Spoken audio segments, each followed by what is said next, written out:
Bienvenue à nouveau dans l'émission. Nous retrouvons notre bon ami, le professeur Michael Hudson, pour discuter de l'économie néolibérale, de sa fin inévitable et de ce qui vient ensuite. Alors, bienvenue à nouveau dans l'émission.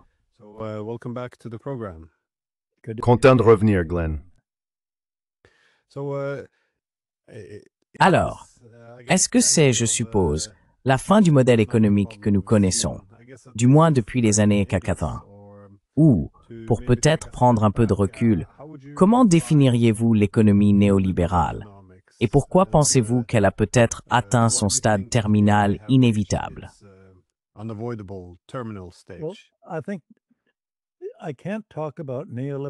Eh bien, je pense qu'on ne peut pas parler d'économie néolibérale sans la comparer à l'économie libérale originelle, c'est-à-dire l'économie politique classique, et toute la théorie de la valeur, du prix et de la rente, depuis les physiocrates jusqu'à Adam Smith, John Stuart Mill, Marx et le reste du XIXe siècle. Toute l'idée d'une politique économique visant à accroître la production de manière plus efficace et à mesurer le progrès économique reposait sur la théorie de la valeur et du prix. Ce que Ricardo appelait la théorie de la valeur travail était en réalité la théorie du prix de la rente. Les prix représentaient l'excédent du prix du marché sur la valeur. La rente était l'excédent du prix. En d'autres termes, les marchandises avaient un coût de production. Alors comment le prix du marché pouvait-il dépasser le coût de production?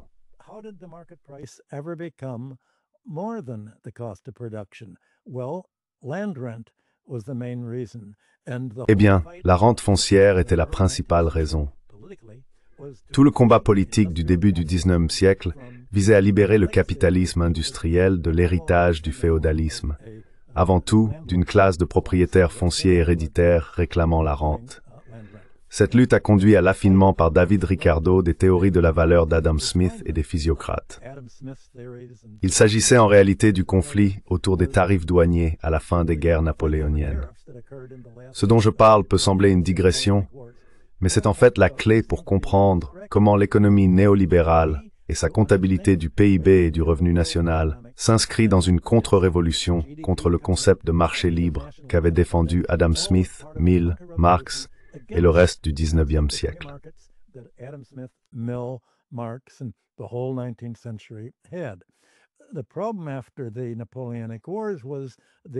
Le problème après les guerres napoléoniennes était que le blocus napoléonien du commerce avec la Grande-Bretagne avait pris fin.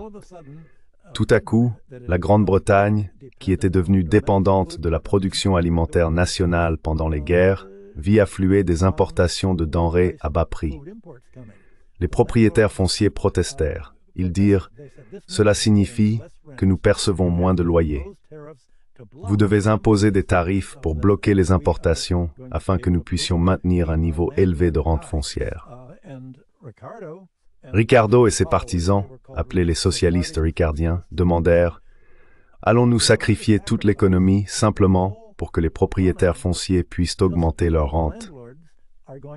Les industriels déclarèrent « Nous espérons faire de la Grande-Bretagne l'atelier du monde. »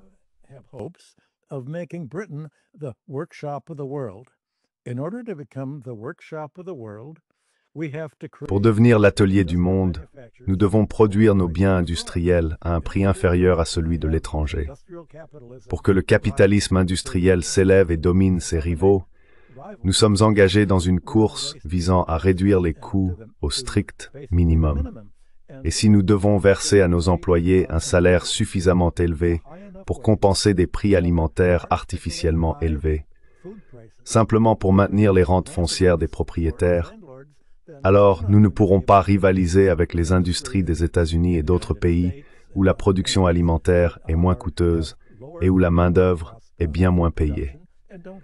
Ainsi, toute la dynamique du capitalisme industriel depuis son essor à la fin du XVIIIe siècle consistait à rationaliser les économies et à éliminer les coûts de production superflus.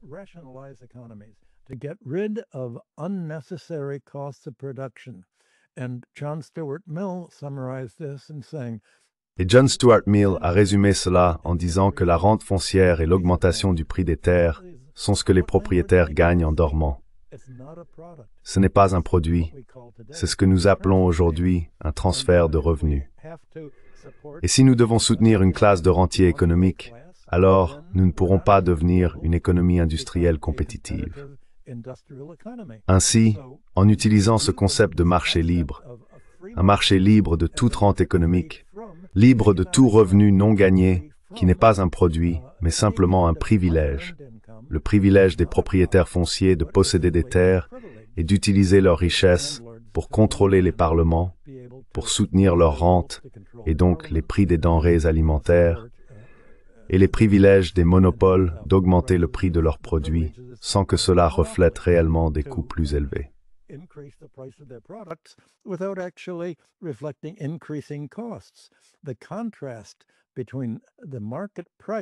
Le contraste entre le prix du marché que les gens devaient payer pour les biens et le coût réel de production devait être réduit par le capitalisme industriel afin de le rendre plus efficace. Et en devenant plus efficace, les économies libérées des rentiers devaient devenir les principales économies industrielles. C'était le principe directeur de toute l'économie classique telle qu'elle s'est développée en Grande-Bretagne, puis en France, Allemagne et États-Unis. Et plutôt de taxes de travail et industrie. Instead of taxing labor and industry. And the whole critique of the physiocrats, the critique of Adam Et toute la critique des physiocrates, la critique d'Adam Smith, était que les propriétaires fonciers constituaient essentiellement une classe parasitaire qui percevait un revenu sans rien produire. L'idée était de ne pas laisser le contrôle du Parlement par les propriétaires transférer la charge fiscale sur le travail par le biais des taxes d'accise, ou sur l'industrie par des impôts sur les bénéfices ou sur le revenu, qui ne distinguaient pas entre revenus gagnés et revenus non gagnés. Toute la notion de travail productif, de dépenses productives, d'investissement productif. L'investissement productif était celui qui crée un produit, non celui qui crée une occasion de percevoir un loyer ou un revenu non gagné sur ce produit.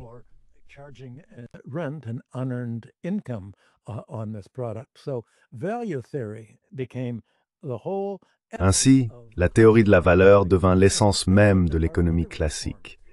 Et cela mena à une réforme parlementaire, car les Ricardiens mirent environ 30 ans pour que les industriels britanniques s'allient à la population afin d'étendre le droit de vote aux travailleurs, leur permettant ainsi de voter contre les intérêts fonciers et d'abroger les Corn Laws, 30 ans plus tard, en 1846, puis de tenter de transférer l'impôt du travail et de l'industrie vers la terre.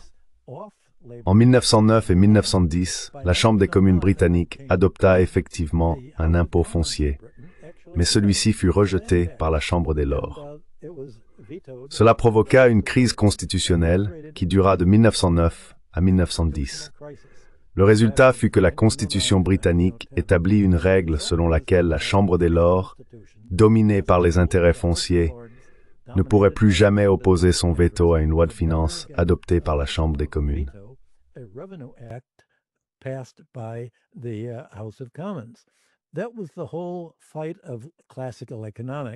C'était tout l'enjeu de l'économie classique. Affirmer que nous voulons soutenir le revenu productif, qui constitue en réalité un coût nécessaire de production. Nous ne voulons pas supprimer les impôts et encourager la recherche de rente, qui n'a aucun coût de production, mais agit comme une charge, semblable à un impôt sur le reste de l'économie. Eh bien, ce qui s'est passé, c'est qu'à la fin du 19e siècle, comme on peut l'imaginer, les propriétaires fonciers ont riposté. Ils ont tenté de s'y opposer et ils ont été de plus en plus soutenus par le système bancaire. Les banquiers ont découvert qu'en se débarrassant de l'aristocratie foncière héréditaire qui possédait les terres en Grande-Bretagne, on démocratisait la rente foncière, le logement et l'immobilier commercial. Depuis la fin du 19e siècle, n'importe qui pouvait acheter sa propre maison.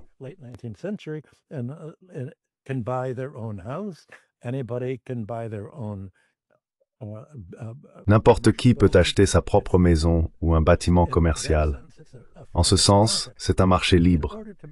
Mais pour acheter un logement, les nouveaux acheteurs doivent s'endetter. car ils n'ont pas assez d'argent pour payer la somme globale d'une propriété. Ils contractent une hypothèque. Le résultat, c'est que ce que l'économie classique, d'Adam Smith à John Stuart Mill, et même la première ligne du manifeste du Parti communiste, tout le 19e siècle voulait, c'était taxer la rente foncière. Les banquiers ont dit, eh bien, si nous pouvons empêcher que cette rente foncière soit taxée, elle pourra être versée sous forme d'intérêt pour nous. Et ils se sont alliés au secteur immobilier, au secteur des monopoles, ainsi qu'aux industries du pétrole et du gaz, pour créer une alternative à l'économie libérale classique. Thorstein Veblen a appelé cela le néoclassicisme, ou néoclassique. Et il ne voulait pas dire que c'était des nouvelles classiques, c'en était l'antithèse. That it was a new form of classical economics. It was the antithesis. And what he meant by that was this. Et ce qu'il entendait par là, c'est qu'il s'agissait d'une contre-idéologie, d'une réaction opposée au concept classique des marchés libres.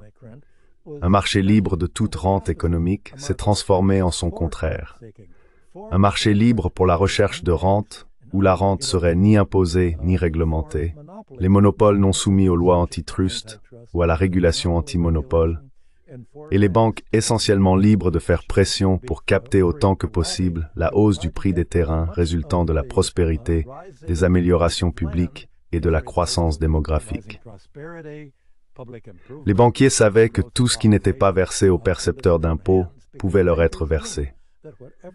Si vous allez acheter une maison, les acheteurs enchérissent les uns contre les autres. Et le gagnant est celui qui peut obtenir la plus grande hypothèque de la banque. Ainsi, le prix du logement, de l'immobilier, vaut ce que la banque est prête à prêter contre celui-ci.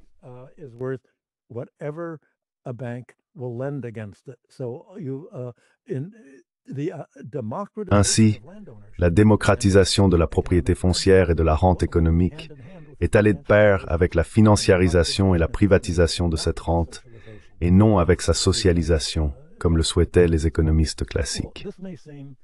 Eh bien, cela peut sembler une digression, mais la victoire des anticlassiques, affirmant qu'il n'existait pas de rente économique, que le revenu de chacun était productif, que le propriétaire foncier était productif en fournissant le service de gestion du bien et en décidant à qui le louer, que le banquier était productif en décidant qui était solvable et un bon client, et même que le monopoleur était productif en rationalisant les marchés, signifiait que, tout à coup, la classe des bénéficiaires de rente, rente foncière, rente des ressources naturelles, rente de monopole, intérêts et charges financières considérées comme rente, tous les sujets productifs et non improductifs.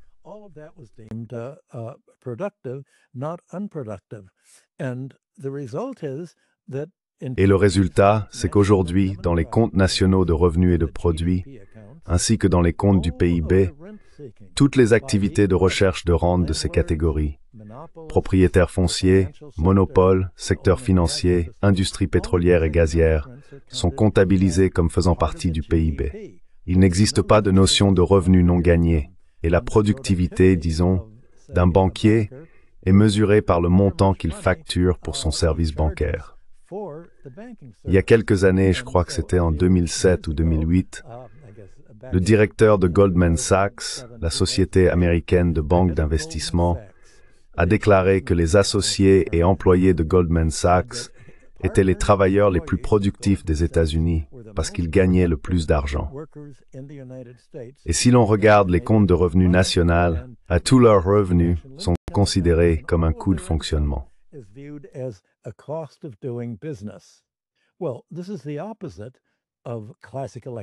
Eh bien, c'est le contraire de l'économie classique. Celle-ci affirmait qu'il ne s'agissait pas d'un produit, mais d'un coût économique, d'un paiement de transfert. Aujourd'hui, par exemple, probablement presque toute la croissance, voire plus que toute la croissance, du PIB américain, et je pense qu'une grande partie du PIB européen également, ne provient pas de l'industrie, de l'agriculture ou du transport, créant un produit. Il s'agit de cette charge rentière qui ne fait pas partie du processus de production, mais du processus de circulation. Une partie des paiements de transfert obtenus par des intérêts établis, utilisant leur pouvoir politique, pour obtenir des avantages économiques, en détaxant leurs rentes économiques et en reproduisant exactement ce qui se passait sous le féodalisme. Transférer la charge fiscale des propriétaires fonciers, des monopoles et des banquiers vers le travail et l'industrie.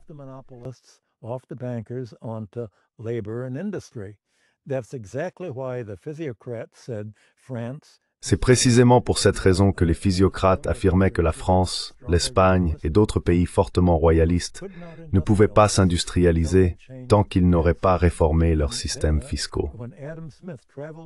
Lorsque Adam Smith voyagea en Europe avant d'écrire La richesse des nations, il fut convaincu que cette approche fondamentale était juste. Il entreprit alors d'élaborer une théorie plus logique de la valeur et des prix, qui fut ensuite perfectionnée par Ricardo, Malthus, les Ricardiens, les socialistes ricardiens, les socialistes et les marxistes. Aux États-Unis, les écoles de commerce, Thorstein Veblen et tous les promoteurs industriels qui souhaitaient voir leurs économies s'industrialiser et devenir de grandes nations industrielles suivirent cette idée de libérer leurs économies du secteur rentier.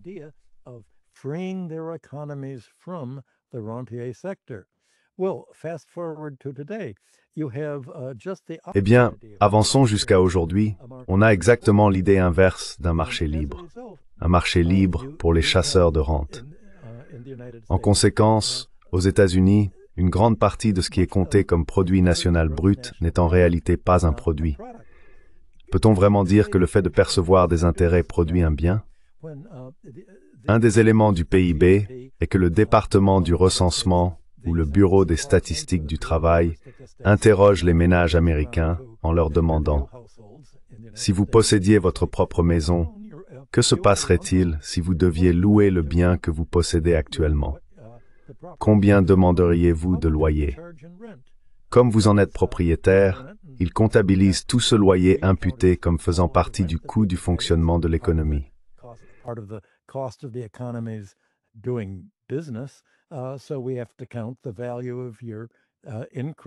Nous devons donc prendre en compte la valeur de votre loyer augmenté et le prix plus élevé de la maison que vous possédez. Mais cela crée-t-il vraiment un profit? Lorsque les banques prêtent davantage en augmentant le ratio dette-revenu afin que les emprunteurs puissent contracter toujours plus de dettes, c'est ce qui a conduit à la crise immobilière de 2008. Des prêts hypothécaires à 100%, des prêts à intérêt uniquement pour supporter la dette. Tout cela était comptabilisé comme si cela contribuait non seulement au PIB, mais rendait aussi l'économie plus prospère.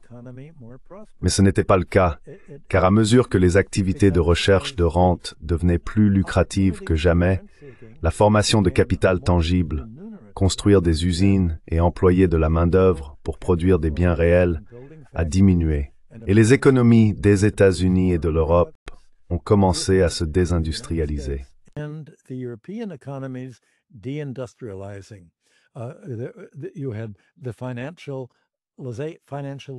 Vous avez eu la financiarisation du secteur des entreprises. Vous avez eu les notations d'entreprises, les fusions et acquisitions. Il y a eu un changement dans la conception même du développement industriel. En d'autres termes, comment faire fortune le plus rapidement possible. Et l'économie des entreprises a compris qu'elle pouvait s'enrichir plus vite en utilisant les bénéfices de ses activités pour racheter ses propres actions et verser des dividendes. Car en procédant ainsi, en consacrant environ 94% de leurs bénéfices pour le S&P 500 au rachat d'actions et aux dividendes, elles ont généré davantage de plus-value grâce à la hausse des cours boursiers qu'elles n'auraient jamais pu en obtenir en investissant davantage et en tirant des profits d'une véritable industrialisation.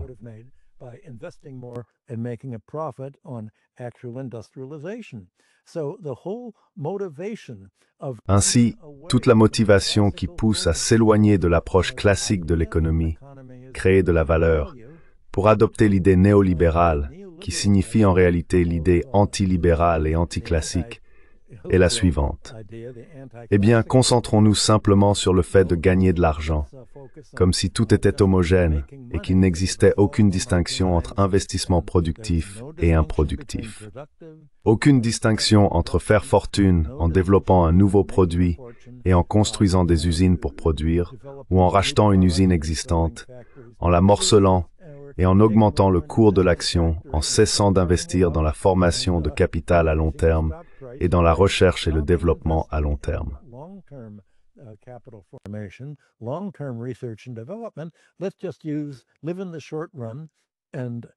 Vivons simplement à court terme et faisons monter le prix de nos actions dès maintenant. Ensuite, nous pourrons utiliser les bénéfices que nous réalisons, les plus-values que nous réalisons plus tard. Si l'on observe comment la richesse s'accumule aux États-Unis, imaginez le PIB et les revenus du travail, les salaires et les bénéfices des entreprises. Et par-dessus cela, il y a une augmentation bien plus rapide de la valeur des actions, et cela des obligations et de l'immobilier. La hausse annuelle du prix des actions, des obligations et de l'immobilier dépasse celle de l'ensemble du PIB. C'est une déformation de tout le concept de ce qu'est la croissance industrielle. Alors, qu'est-ce que cela signifie pour la diplomatie économique d'aujourd'hui et pour le monde?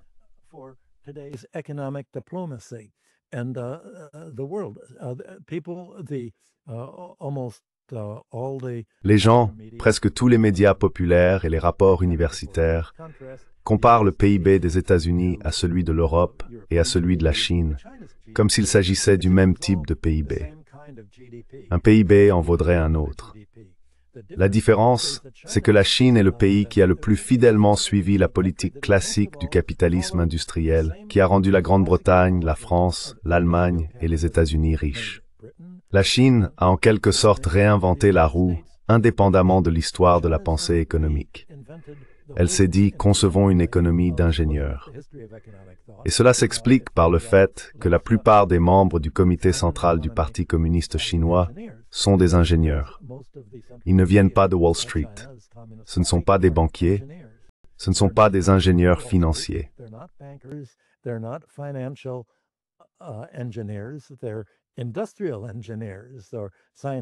Ce sont des ingénieurs industriels ou scientifiques, pas des ingénieurs financiers.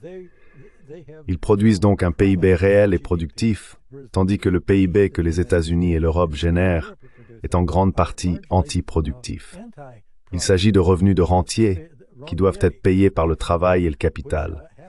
C'était toute l'essence de l'économie ricardienne, de John Stuart Mill, de l'économie socialiste, des volumes 2 et 3 du Capital, écrits par Marx, ainsi que de l'économie enseignée dans les écoles de commerce américaines par des professeurs tels que Simon Patten, plus tard exprimé en termes politiques par Thorstein Veblen aux États-Unis.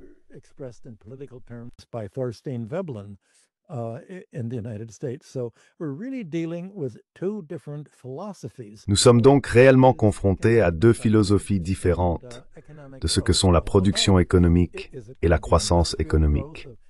S'agira-t-il d'une croissance industrielle, une production réelle qui élève le niveau de vie et la productivité, ou bien cela se fera-t-il aux dépens du travail et du capital, en créant une classe rentière au sommet de la pyramide économique, qui utilise de plus en plus ses revenus de rente pour réduire ses propres impôts et acheter le contrôle du processus de campagne politique, veillant à ce que les politiques budgétaires la détaxent, transfèrent les impôts sur l'industrie et fassent en sorte que les écoles de commerce enseignent un programme d'économie néoclassique, niant le concept de rente économique.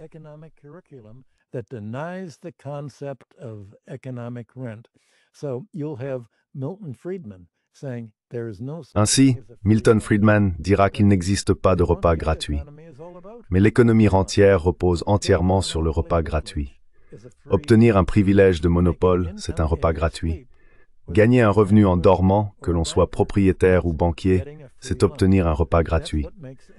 C'est cela qui rend le néolibéralisme si destructeur pour l'économie industrielle, comme Ricardo l'avait prévu. Il a écrit un chapitre remarquable expliquant que nous courons à la catastrophe économique si nous n'avons pas de libre-échange, si nous insistons pour que la Grande-Bretagne dépende entièrement de l'agriculture domestique pour son alimentation. À mesure que la population augmente, Ricardo pensait qu'il faudrait cultiver des terres de moins en moins fertiles, que la productivité déclinerait et que les prix des denrées alimentaires augmenteraient.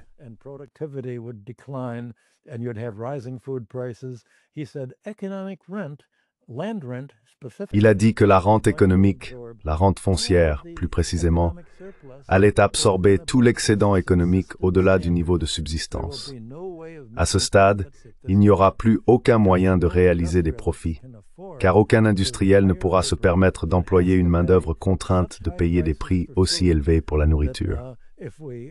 Si nous payons ces prix élevés, l'argent sera transféré aux propriétaires fonciers sous forme de loyers plus importants, et nous ne pourrons alors absolument pas rivaliser avec d'autres pays dont les coûts de production alimentaire sont plus faibles, ni avec les monopoles, ni avec le secteur financier.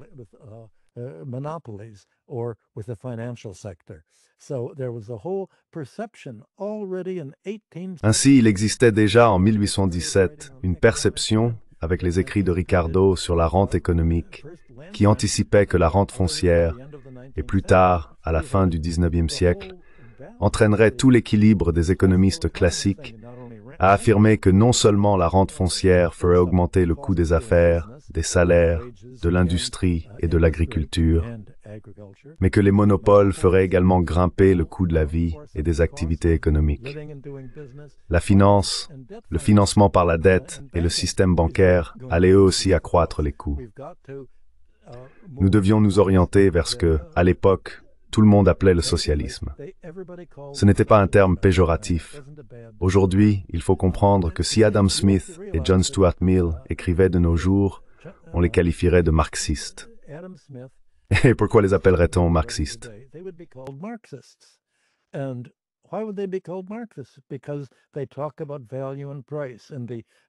Parce qu'ils parlaient de valeur et de prix. Et la contre-révolution contre l'économie classique a été si intense dans son rejet du concept de rente économique que le seul groupe politique qui a continué à parler de rente, de revenus non gagnés et d'exploitation, ce furent les marxistes. Mais ce que faisait Marx, c'était simplement codifier et perfectionner, étendre le concept de rente foncière et de rente de monopole au secteur financier dans les volumes 2 et 3 de son Capital, ainsi que dans les volumes 2 et 3 de ce qui fut la première histoire de la pensée économique, les théories de la plus-value de Marx, qui ne furent publiées qu'après sa mort, lorsqu'elles furent éditées par Karl Kautsky. Marx se plaçait dans la tradition classique. Ainsi, le rejet de l'économie classique est devenu un rejet du marxisme. Et on l'a appelé marxisme, et on l'a appelé socialisme.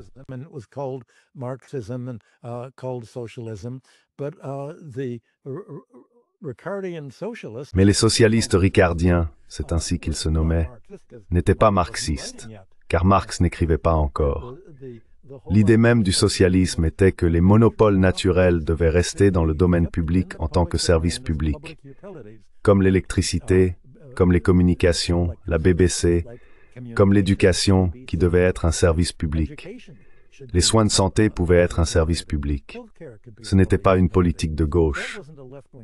C'était la politique des conservateurs britanniques, dirigée par Benjamin Disraeli. Il disait « La santé, tout est santé ». Toutes ces idées reposaient sur la notion que, pour éviter la rente de monopole dans les secteurs qui sont naturellement des monopoles, le gouvernement devait fournir ses services monopolistiques. Et contrairement à l'entreprise privée, l'objectif de l'investissement public dans l'éducation, la santé, les transports et la communication n'est pas de réaliser un profit.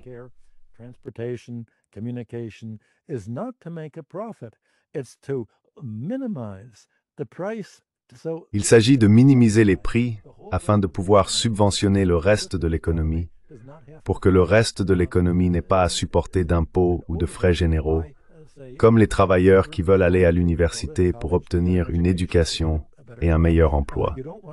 Vous ne voulez pas que les travailleurs soient accablés par la dette à la consommation, la dette étudiante, la dette automobile et les prix élevés des services privatisés de communication, de transport et de santé, comme c'est le cas aux États-Unis. Ainsi, aux États-Unis, si l'on examine le PIB et les comptes de revenu national, 18% du revenu national américain est consacré à l'assurance maladie et aux soins médicaux.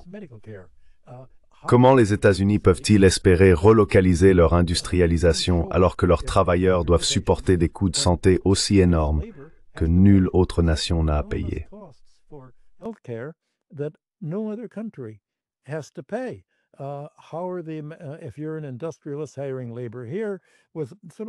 Si vous êtes un industriel qui embauche de la main-d'œuvre ici, avec à peu près la même technologie que celle disponible dans d'autres pays, comment allez-vous rivaliser avec une économie efficacement gérée qui a socialisé ses coûts de base et subventionne le coût de la vie? Des coûts que les employeurs industriels d'ici devraient autrement supporter en versant à leurs travailleurs des salaires suffisamment élevés pour qu'ils puissent se permettre des soins de santé privatisés, une éducation privatisée, et ainsi de suite. Nous sommes face à deux philosophies économiques différentes. Le néolibéralisme est l'opposé, et en réalité, une révolution radicale contre l'économie classique. C'est l'une des raisons pour lesquelles, dans les universités américaines, l'histoire de la pensée économique et tout n'est plus enseignée comme cours fondamental dans le programme doctoral des doctorants en économie.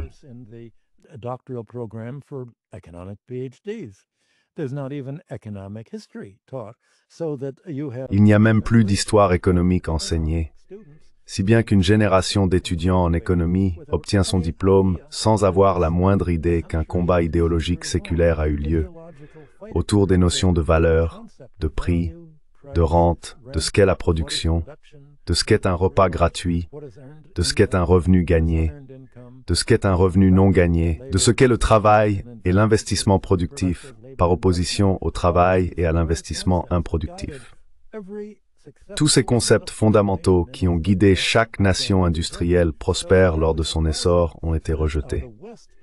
Il n'est donc guère surprenant que l'Occident ait suivi une politique opposée à la dynamique originelle du capitalisme industriel, et que seul le socialisme à caractéristiques chinoises de la Chine suive la vision classique américano-allemande du capitalisme industriel.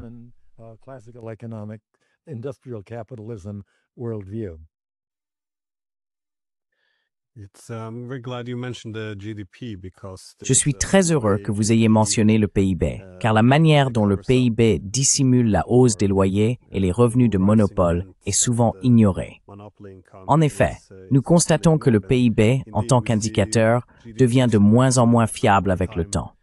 Mais il y a quelque chose de fascinant, comme vous l'avez suggéré, dans l'idéologie de cette nouvelle économie néolibérale. En effet, tout le monde se rend plus ou moins compte que l'économie néolibérale et les marchés sans entrave produisent souvent des monopoles et des inégalités économiques. Elle offre moins de protection aux travailleurs. Nous le savons déjà. Nous savons que cela peut alimenter des problèmes sociaux. Nous savons que les oligarchies créées par l'absence de limites imposées aux rentiers conduisent à l'instabilité politique.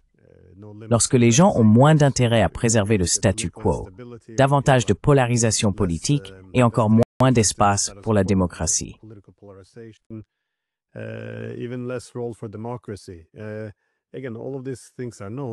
Encore une fois, tout cela est connu. Mais pourtant, dans ce discours idéologique, on sait comment c'est rejeté comme étant, vous savez, du communisme ou du socialisme.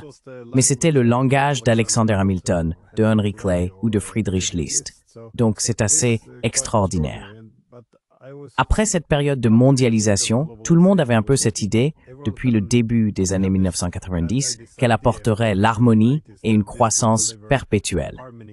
Cependant, en même temps, tout le monde a compris que ces forces du marché sans entrave allaient créer les problèmes que nous connaissons aujourd'hui. Et pourtant, c'est tout à fait extraordinaire qu'en tant qu'universitaires, nous ne puissions vraiment aller dans aucune université à travers l'Occident où il soit possible de remettre en question le rôle même des marchés non régulés. C'est donc assez extraordinaire. Mais je voulais demander que se passe-t-il? Wait,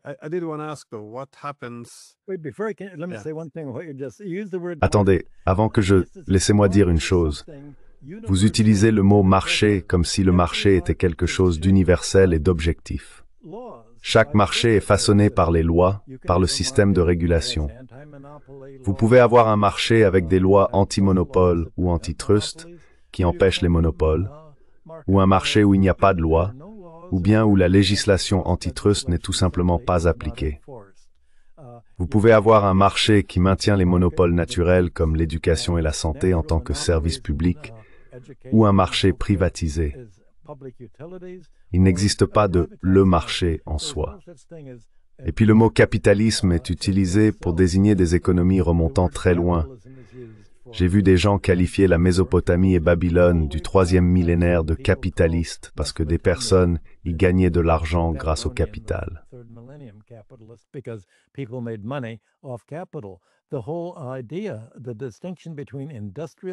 Toute l'idée, la distinction entre le capital industriel et le capital financier est différente. Je veux souligner un point. Disons que nous observons une économie à partir de maintenant et que nous comparons la structure de la croissance économique en Europe, en Amérique ou dans toute autre économie. Le PIB devrait croître très peu, peut-être de 1% à 2% par an, mais les taux d'intérêt à long terme sont désormais d'environ 4% par an. Eh bien, on peut imaginer à quelle vitesse la charge de la dette financière croît plus vite que l'économie réelle. Cela se produit depuis 1945, en réalité depuis plus d'un siècle. Ainsi, l'accumulation des fortunes financières croît plus rapidement que la valeur de coût de l'ensemble des usines, des machines, de l'agriculture et du commerce.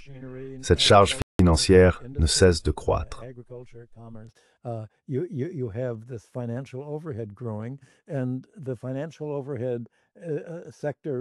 Le secteur financier des frais généraux soutient les frais généraux de l'immobilier. Si l'on examine les prix des terrains, les impôts fonciers et les évaluations, on constate qu'ils ont augmenté beaucoup plus rapidement que le PIB. Toute la croissance de la rente économique est plus rapide que celle des profits et des salaires. Le coût de la vie a augmenté, tandis que les salaires réels aux États-Unis ont diminué. Et en Allemagne, désormais, même le PIB montre qu'il se contracte, alors que les taux d'intérêt augmentent. On assiste à une polarisation économique qui appauvrit l'économie, car cette polarisation ne transfère pas les revenus et la richesse entre les mains des producteurs, mais entre celles d'une classe rentière de frais généraux économiques. C'est pourquoi le concept manquant pour comprendre le néolibéralisme est l'absence du concept de rente économique.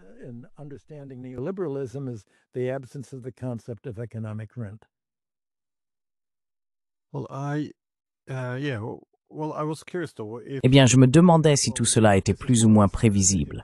Comment nous en sommes arrivés là? Que voyez-vous se profiler au bout du chemin pour ce modèle économique néolibéral? Parce que, comme vous l'avez dit, il s'est épuisé. C'est difficile. Les États-Unis, par exemple, ne peuvent pas rivaliser sur un marché ouvert ou libre avec l'économie chinoise. Et la concentration de la richesse et la recherche de rente au sein de diverses économies occidentales sont devenues si extrêmes qu'elles étouffent la possibilité d'une croissance supplémentaire. Même dans une économie axée sur la consommation, le manque de consommation pose problème.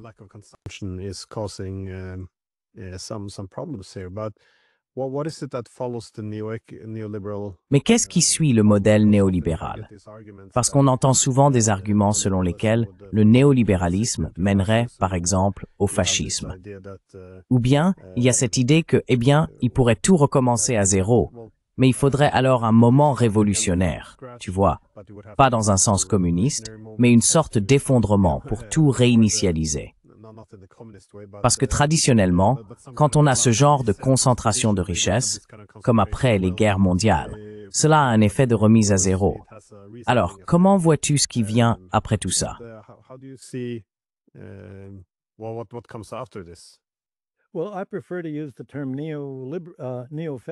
Eh bien, je préfère utiliser le terme néo-féodalisme plutôt que fascisme, parce que le fascisme est en quelque sorte perdu. Les gens ne comprennent plus vraiment de quoi il s'agissait. C'était essentiellement la financiarisation, qui prenait le contrôle des économies, la montée d'une grande richesse corporative. C'était une guerre de classe. Et je pense que lorsque vous dites néo-féodalisme, vous examinez en réalité comment les intérêts bancaires et fonciers contrôlaient la société. Vous avez tout à fait raison de replacer cela dans un contexte international. La politique de Trump et l'État profond derrière lui comprennent que l'Amérique, tant qu'elle continue à suivre une économie néolibérale et financiarisée du capitalisme financier et non du capitalisme industriel, prendra de plus en plus de retard. Comment va-t-elle s'en sortir? Eh bien, la première réponse est exactement ce que Trump a fait au cours des 6 derniers mois.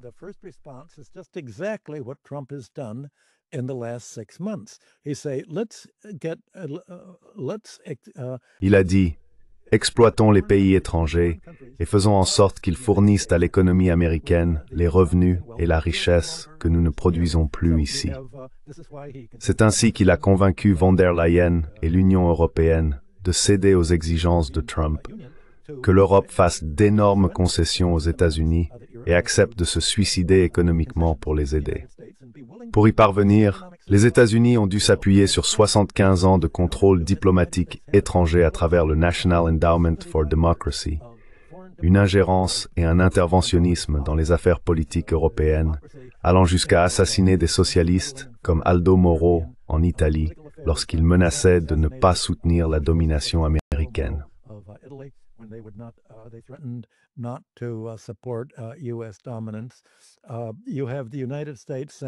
Les États-Unis disent, eh bien, disons au Japon qu'il doit payer 350 milliards de dollars à titre de racket de protection aux États-Unis, afin que nous ne détruisions pas leur économie avec des droits de douane. Et lorsque les États-Unis ont vu que le Japon ne ripostait pas, ils se sont tournés vers la Corée et ont dit, la Corée doit dépenser 350 milliards de dollars. Eh bien, le président et le ministre des Affaires étrangères coréens ont répondu, nous n'avons pas 350 milliards de dollars. Nous ne sommes pas aussi riches que le Japon.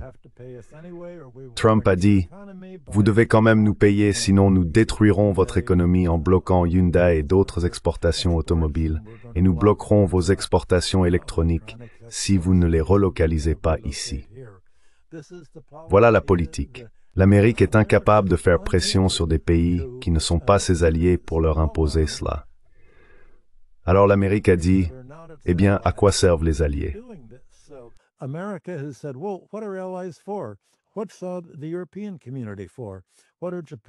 À quoi sert la communauté européenne? À quoi servent le Japon, la Corée, l'Australie et la Nouvelle-Zélande, sinon à nous faire ce que l'Empire britannique a fait à l'Inde et au reste de ses colonies? Ils doivent désormais conserver toutes leurs économies et leur excédent économique, non plus en Grande-Bretagne, mais aux États-Unis. Eh bien, le résultat sera une polarisation croissante à l'étranger.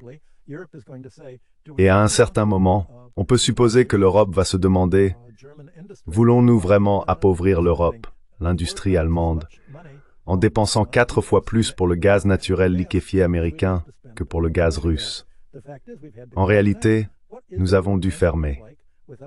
À quoi ressemblera l'Europe sans une industrie qui ne peut plus se permettre de payer les prix élevés liés à la dépendance envers les États-Unis?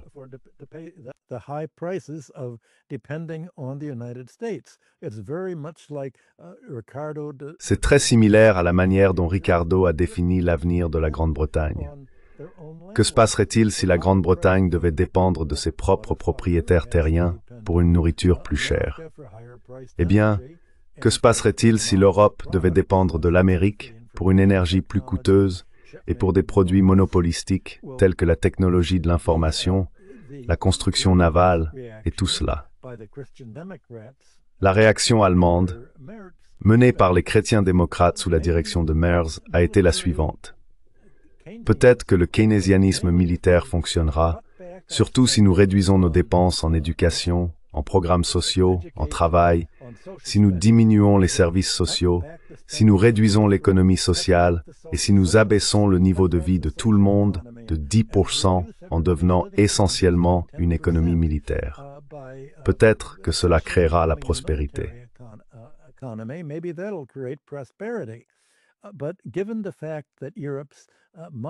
Mais étant donné que la philosophie monétaire de l'Europe n'est pas aussi progressiste que celle des États-Unis, qui dit « Eh bien, nous pouvons toujours créer de la monnaie pour la dépenser dans l'économie », le Royaume-Uni est soumis, je ne dirais pas à un budget équilibré, mais presque, avec la contrainte de ne pas pouvoir accumuler une dette supérieure à 5% du PIB.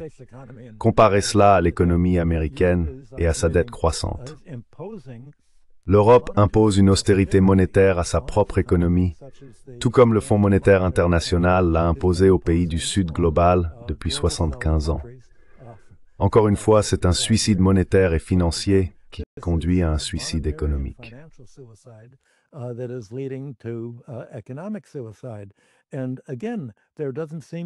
Et encore une fois, il ne semble y avoir aucun souvenir du fait qu'il existe une alternative.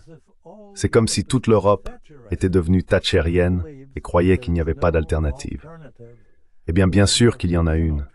La Chine montre qu'il y a une alternative, ou le décollage industriel américain au XIXe siècle montre qu'il y a une alternative, ou encore le décollage industriel de l'Allemagne avant la Première Guerre mondiale, depuis Bismarck, montre qu'il y a une alternative.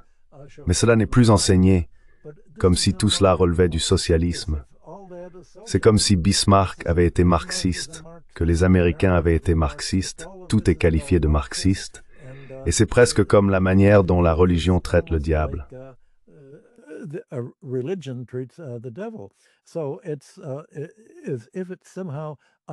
Donc, s'il est d'une certaine manière impensable d'envisager une alternative où l'on se concentre réellement sur la réindustrialisation de l'économie, en faisant ce qu'ont fait les économies asiatiques prospères, ce qu'ont fait les économies américaines, allemandes et britanniques lorsqu'elles ont connu le succès, elles ont évité la privatisation des monopoles, elles ont évité la privatisation de la rente foncière. Au lieu de cela, vous les financiarisez au lieu de les socialiser. Ainsi, si vous adoptez une philosophie économique et sociale asociale, antisocialiste, vous adoptez une philosophie anti-industrielle. Et il faut qu'il y ait une connaissance d'une alternative économique. C'est pourquoi j'ai pris cette demi-heure au début pour expliquer qu'il existe tout un corpus d'histoire et de pensée économique qui faisait autrefois partie du savoir commun dans les manuels de tout le monde.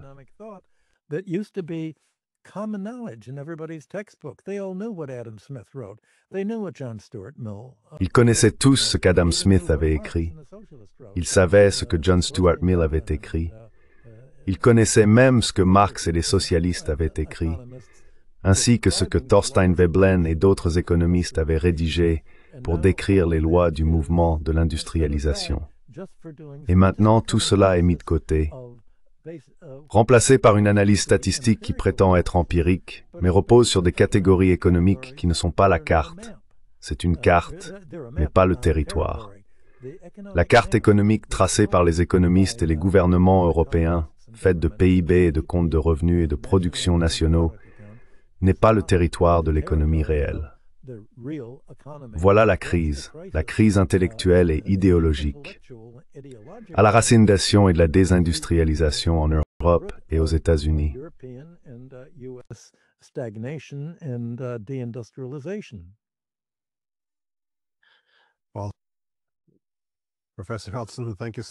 Eh bien, professeur Hudson, merci beaucoup. Cela me surprend que tous les écrits des capitalistes industriels aient été réduits presque à des slogans idéologiques. Je trouve les commentaires sur le PIB particulièrement importants, car ils y adhèrent eux-mêmes chaque fois qu'ils comparent différentes économies. Par exemple, le slogan courant en Europe, puisque nous sommes désormais, en effet, en guerre avec la Russie, est que les Russes ont un PIB de la taille de celui de l'Espagne. Mais personne ne semble relier cela à la question suivante. Comment expliquer qu'ils puissent surpasser toute l'OTAN en production industrielle et même davantage? Donc non, c'est un excellent point. Merci beaucoup pour votre temps. J'apprécie toujours cela.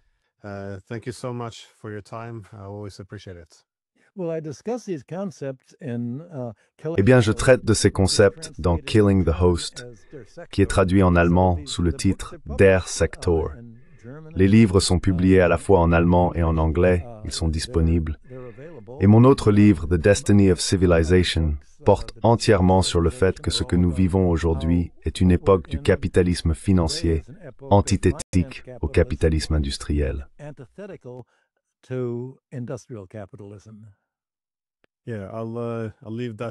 Oui, je laisserai également ce lien dans la description.